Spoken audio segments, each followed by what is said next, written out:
Situé en Savoie, à 150 km de Lyon, l'arrondissement d'Albertville s'étend du Val d'Arly à la Combe de Savoie, en passant par le Beaufortain et la Tarentaise. Il abrite également le plus grand domaine skiable du monde.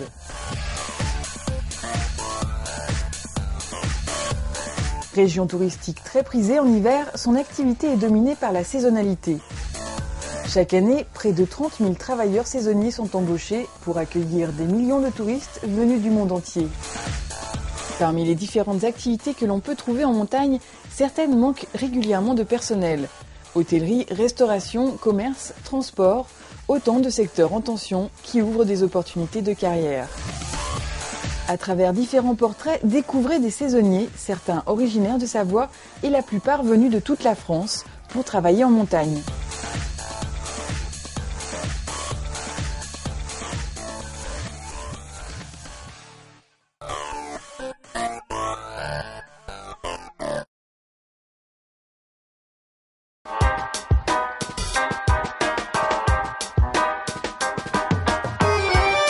À tout juste 24 ans, Renaud compte déjà 5 saisons à son actif. Diplômé d'un CAP boulanger et d'une formation complémentaire en pâtisserie, ce jeune Ardéchois a d'abord choisi ce métier pour des raisons pratiques. Au départ, c'est pas par passion. C'était surtout que je cherchais un boulot où l'après-midi, on est tranquille. On a fini son taf à genre 10h, 11h, puis on a son après-midi de libre, surtout pour ça. Puis après, quand j'ai regardé un peu tout ce qu'il y avait en métier qui correspondait à ces critères, j'ai vu qu'il y avait boulanger et j'avais un oncle qui était boulanger quand j'étais petit. C'est plus par là que je me suis dirigé. Et ça me plaît toujours, je pense pas arrêter tout de suite. Si le métier de boulanger permet d'avoir du temps libre en journée, les horaires sont décalés. Il faut souvent commencer à l'heure où tout le monde dort encore. C'est un rythme à prendre. C'est sûr que le soir, on peut pas aller en boîte, sortir trop tard. C'est pas comme on le pense, il y en a beaucoup qui se font des idées, qui croient que on se lève à 10h du soir pour finir à midi. C'est fini cette époque-là. Maintenant, il y a du matos qui permet de se lever plus tard pour dormir un peu plus. Tout d'abord embauché en CDI à Valence, Renaud quitte son poste au bout d'1 an et demi pour devenir saisonnier.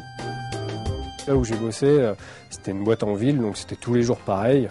Peut-être à Noël, Nouvel An où ça bouge un peu plus, mais pas comme en saison. En saison, tous les jours, on ne sait jamais ce qu'on va faire. Ça change et moi, je préfère. Depuis 2004, il travaille au rythme des saisons, près d'Annecy l'été et l'hiver en Savoie. Pour l'instant, il n'a pas encore envisagé de reprendre une place à l'année. Renaud cherche avant tout à économiser de l'argent pour plus tard. En tant que permanent, ça dépendrait si après je m'installe, je fonde une famille.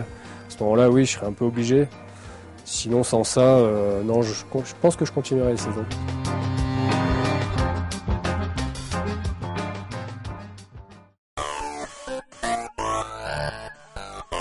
Être saisonnier, c'est aller à la rencontre des gens, apprendre différentes façons de travailler et découvrir autant de lieux touristiques. De nombreux métiers qualifiés existent en station, remontée mécanique, animation, puriculture, métier de la santé ou encore gardiennage ou nettoyage, tous offrent une évolution professionnelle. Face au développement de l'activité touristique, le territoire a su s'adapter au fil des ans pour accueillir les saisonniers.